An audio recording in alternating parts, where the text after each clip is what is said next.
record and measure all aspects of the flight in every detail. It all begins with launch aboard a Delta IV Heavy rocket.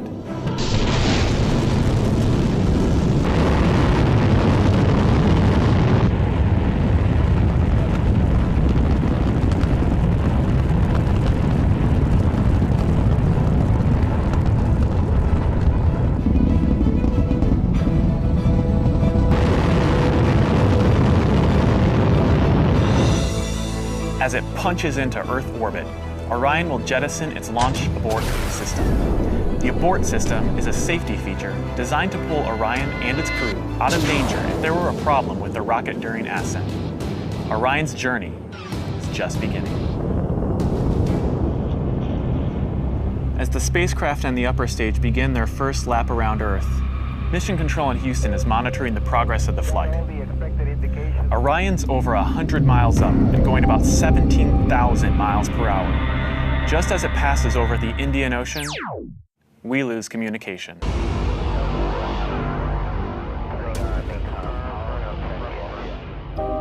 This is expected.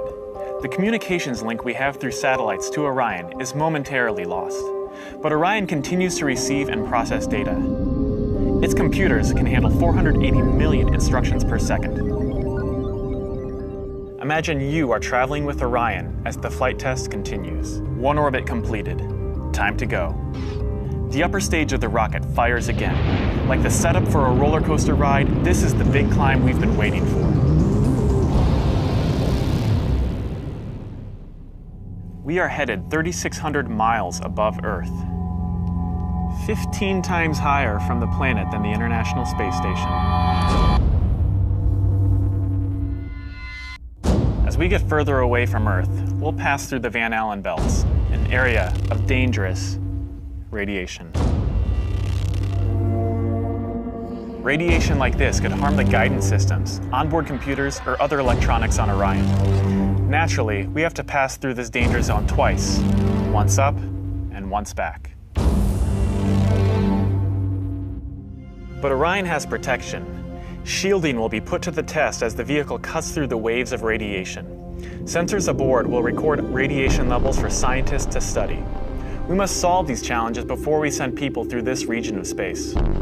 For this flight, it's time to head home. The upper stage of the rocket triggers separation. Orion's jets fire to turn it into the proper position to re-enter Earth's atmosphere. No matter what happens now, we're coming in. 75 miles above Earth, the spacecraft enters the atmosphere. Things happen quickly. We're now traveling more than 20,000 miles per hour. Air particles pushed out of the way heat up. An envelope of hot plasma surrounds the vehicle as it plummets towards Earth. The plasma reaches temperatures of 4,000 degrees Fahrenheit, almost twice as hot as molten lava. This may be the most dangerous part of the flight. Mission Control is monitoring all the data from the spacecraft, and then we lose communication again. No data can penetrate the plasma. Orion is on its own. Orion is inside a fireball. Onboard systems ignite jets to keep the ship pointed correctly, so the specially constructed heat shield takes the full brunt of the inferno. This is the largest heat shield of its kind ever made. Orion's computers command the spacecraft to bank like an airplane, keeping a precise path to the landing site. Even though we've slowed from 20,000 miles per hour to about 300 miles per hour, we're still traveling amazingly fast. We must slow down to safely land in the ocean. Luckily, we have parachutes. Specially designed for Orion, the parachutes help us hit the brakes, but not too quickly. One day people will be aboard, so deceleration must happen in stages to keep things comfortable for the crew. The forward bay cover jettisons.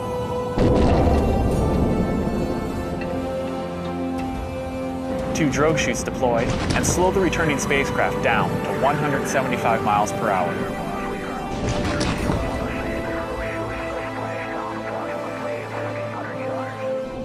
Then, the three main parachutes open.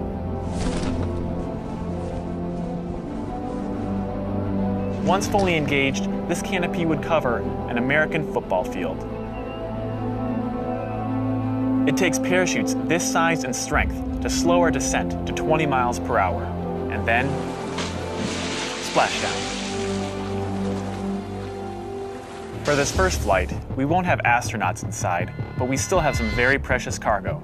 The flight data from this mission is stored inside the Orion spacecraft. While our flight might be over, there is still a lot of work to do. Onboard sensors recorded every detail, from launch to flying in space, to re-entry to landing.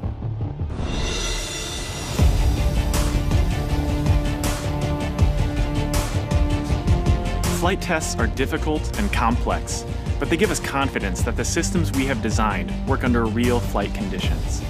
It's great to be a part of this first space flight for Orion, and we're looking forward to beginning a new chapter in human space exploration.